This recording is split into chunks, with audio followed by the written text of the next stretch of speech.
You used to need size at the linebacker position. It was all about thumping those big hitters. But now the position's gotten a lot more athletic. Guys are getting smaller, and you're seeing safeties become linebackers like Deion Buchanan, Mark Barron. We're seeing this type of thing, this type of trend in the NFL right now. So I bring on Brendan Albert right now. We're going to rank our top 5 linebackers. And the question to start is, what's up with this? What's up with this trend in the NFL, these speedy, smaller linebackers? Yeah, what up, guys? I'm glad to be back. We're really excited to talk about the defensive side of the ball today. So what we're seeing is a big trend in football, not the NFL. This is college, even down to the high school. I mean, my high school team, we're actually doing it now. You're spending more and more time in a nickel and dime defense because we're seeing more offenses go to 11 personnel with 3 receivers. So naturally, the defense has to counter. You know, the days of getting Jeremiah Trotters of the world and these big, thick, thumping middle linebackers and just stuffing the run are gone, because now we're seeing teams running multiple offense. Think about what the Bengals do, what the Falcons do. I mean, the Giants certainly are going to do it now after they just invested in Brandon Marshall. So we're seeing this become more and more. So naturally what happens is defenses are starting to go to more of a hybrid look, having more 2 traditional backers and then one guy who's your speedster, who can take your tight end and take your slot.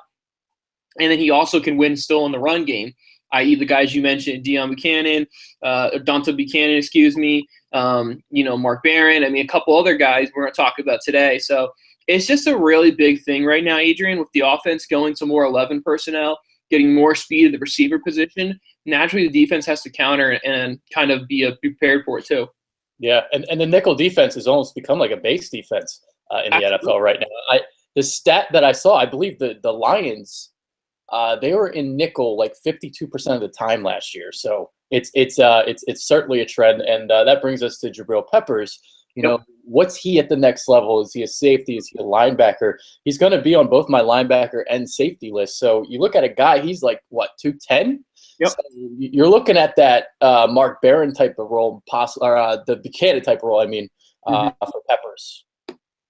Yeah, no doubt. I mean, that makes a ton of sense. You know, that stat you just dropped there at the Lions. I mean, you're playing twice a year. You're paying the Packers.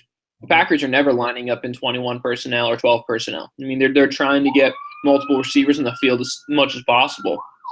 So, Peppers is going to be one of those guys where his skill set, he probably actually is more valuable in the NFL than he is in college, because he's probably going to, depending on what your defensive scheme calls it.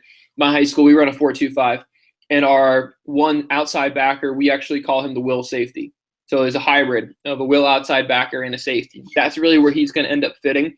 You'll see him apexing the number 2 receiver in the offensive tackle, with run gap responsibility of being in the alley, but also being a flat drop defender in coverage a lot of times. So J-Pep, I think ultimately for him, you know, he's going to be very valuable. So I think for him, he's probably going to be a quote strong safety, but in the nickel or the dime package, he's already spun down as an outside backer. So it just kind of depends on how you want to classify it. Yeah, I mean, I'm going to rank him in both, but I'm not going to have him like ranked high as a linebacker though. I think I got him at like number 5. So I'm just already revealing my list. Number 1, let's do it. Linebackers. So Reuben Foster shenanigans, diluted this sample. Yep. Shenanigans at the combine, getting into arguments. Does that take you off the number 1 spot for you?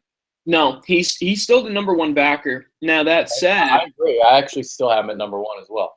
Yeah. Now, Adrian, what do you like about him? And maybe what do you have concerns about him before I jump in here? Well, I mean, what I like about him, I think he's athletic and fast. He can go sideline to sideline, really lays the lumber, very instinctive type of linebacker. So more of an old school, maybe a little bit, but he is like 235, 240, I believe. So he's not that small. Yeah, I mean, what do you think? Does the marijuana thing, the dilution, is that going to affect teams? I do think he's going to fall because of this. Well, I mean, here's the thing. He is the athletic scheme you want for a middle backer in 2017. Oh, yeah. I mean, the dude's a missile. He can get, we used to talk about, can he get tackle to tackle? This guy can get number 2 receiver to number 2 receiver. I mean, he can fly around the field. He's a great thumper inside the box. Very, very good run stuffer. And I'm going to be honest with you, if I was to sit up here and say, you know what, I'm concerned this guy's smoking pot, then we would probably have maybe 20% of the NFL still playing, because we have so many dudes in the league smoking. So like, Oh yeah. I'm not saying we got to turn a blind eye to it, make it acceptable, but it's just one of those things where it's like, look, the whole league smoking pot. Now, if he's testing for heavier stuff, we got a kind of a different conversation to be having. I mean, my beef I have with him off the field, let's talk about this first. You had to wait in line. That's literally what he had to do at the NFL Combine. He had to wait in line, and he threw a temper tantrum like a 6-year-old because he had to wait in line. Now it comes out, looks like the reason he was waiting in line and was so upset was because he knew he had to piss in a cup and probably knew might not turn out well for me. So, okay, fine, whatever. Now, as far as where he, quote, quote, slides, Reuben Foster's talent is a top 3 talent in this year's draft. So if he slides past 3, then, quote, quote, he's falling. He'll still end up being a top 10 pick. But the concern I have for him is if you look at him, he has a big concussion issue. He has a big concussion history. And as a middle linebacker, you're constantly getting your head smashed in. If you watch his early years versus more common years, he wasn't wearing the cowboy collar. And the cowboy collar, in theory, is to kind of help him improve his form and, in turn, stop him from having so many concussions, because he is a head tackler, which is a big, big concern. But talent-wise, he's still the number 1 backer on my board. He's a top 10 pick in this year's draft. There you go. All right, number 2. You going Temple? T for Temple U? Hassan Reddick?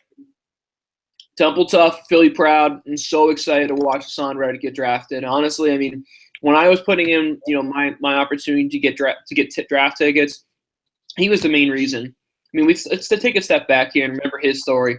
He got hurt his junior and his senior year of high school, which usually ruins your opportunity for college football being recruited. End up being a walk-on at Temple, preferred walk-on as a corner. Eventually was then told, hey, you know what? You're not going to be a corner. You need to put weight on.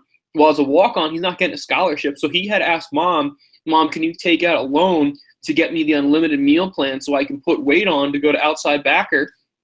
Goes the outside backer. Eventually, Coach Rule says, hey, can you put more weight on, come down to D-end, comes down to D-end, gets his scholarship, and now you know what? He's going to be a stud. He was a great example of the Senior Bowl making a lot of money because he ends up working out in the Senior Bowl as an inside backer, which is not something he had a lot of experience in. So Hassan is one of those guys, because we're seeing more of the nickel look, he can do it all. He can rush off the edge. He can play in coverage. I think ultimately he's going to be a Sam outside backer in the NFL.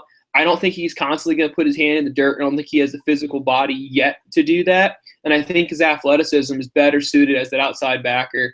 I think he'll probably be a top 15 pick, top 20 at the very, very latest this year. Yeah, he's intense. He's really physical, fast, explosive. And the cornerback, history kind of shows he's solid in his man-to-man coverage skills as well. And you talked about the Senior Bowl. They moved him to linebacker, had a really, really good week of practice. And if you look at the sports science thing, I believe it's like Reddick is like the most athletic specimen. What was the study or whatever it was? But yeah, Reddick's the real deal. Number 2 on the list. And now it's time for number 3. I've got Zach Cunningham, Vanderbilt, at number 3. Obviously, you look at the production, 125 tackles in 2016. Tackles don't always mean everything, but his instincts, you can really see it. Top-notch in run defense, slips blocks, gets to the ball, insane range, really solid tackler. So Cunningham, I like him a little bit. Yeah, I actually have Zach Cunningham as my number 4 guy. And the reason I have him as 4 is there's no doubt his instincts and his play reading ability really gets him a big jump. But his lack of physicality and I have a little bit of a concern. How's he going to be when he's inside the box and he's got to deal with like a 22, like a power scheme or an ISO scheme where he's got a pulling guard? Yeah, that's a little bit of a concern for me. I mean, he's my 4 guy. I think he'll be at the very latest a mid-second round. He'll probably go early second, maybe even late first kind of guy, but his talent's certainly there. You talked about production through the roof, but I also could argue, hey, Manti Te'o's production was through the roof too, and his big concern was how's he going to deal with physicality, and Manti Te'o's on a new team now for a reason, So I see Zach Cunningham as my 4 backer. Who's your number 3 then? Yeah, my number 3 is Jared Davis from Florida. The reason I put him is he is extremely aggressive to a fault. And that's one of those things where I can say, you know what, an NFL coach can kind of coach that out of him. He's one of those guys, as soon as there's an open window, and what I mean by that is like a pulling guard or a zone blocking scheme where he can see a gap, he's firing his gun, he's shooting through it. Guy's fearless, but it's to a fault. I mean, we watched a lot of time when he played, teams who want to run a little more counter trap, things like that. He got a little bit of trouble because he got a little too aggressive and takes the bait. So that's one of those things I'm a little bit concerned about him. Scrapes really quickly, reads really well.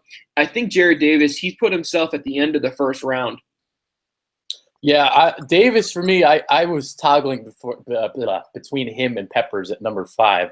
My number 4 is Raekwon McMillan, Ohio State linebacker. Outstanding instincts, always around the ball, it seemed like when I was watching him. Very good athlete. And his pass coverage is pretty good as well. So pretty overall solid all the way around.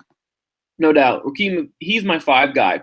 Yeah. When I looked at him, I have him as a sandbacker, similar position as what Reddick's going to play, but he's nowhere near the athlete that Hassan Reddick is. Mm-hmm. But McMillan, he's more of a traditional backer. Nothing wrong with that. But he's one of those guys when in coverage, he's probably going to be more of a zone dropper, and that's fine. There's nothing wrong with that. But, Reddick is a much, much better player because he can zone drop. He also can stick to a tight end if he needs to. I don't think Raekwon can do that. Sam Backer, he's a very, very solid player. I think he's maybe one of the safer linebackers in this draft class. Reads the ball really well, does a good job in space, but he struggles a little bit with man coverage. A little bit concerned for me. I see him more in that second round range. Yeah. All right. Number 4. My number 5 is Peppers. We already talked about him. You talked about your number 5, but we haven't talked about your 4, right?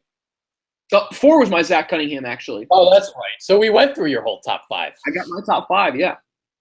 And I got my top 5. So, all right. Well, this is going to be a long day today, so we might just cut this one short. We're doing cornerback rankings today. We're doing the safeties. And then later tonight, 7 o'clock, our creme de la creme, our mock draft. Can't wait for that. So we'll just cut this one short right now. We'll keep this one to 10 minutes. This is our top 5 linebackers. We'll be right back. I know you Eagles fans want to know our top 5 cornerbacks, so coming back with that right now. Peace out. We're out.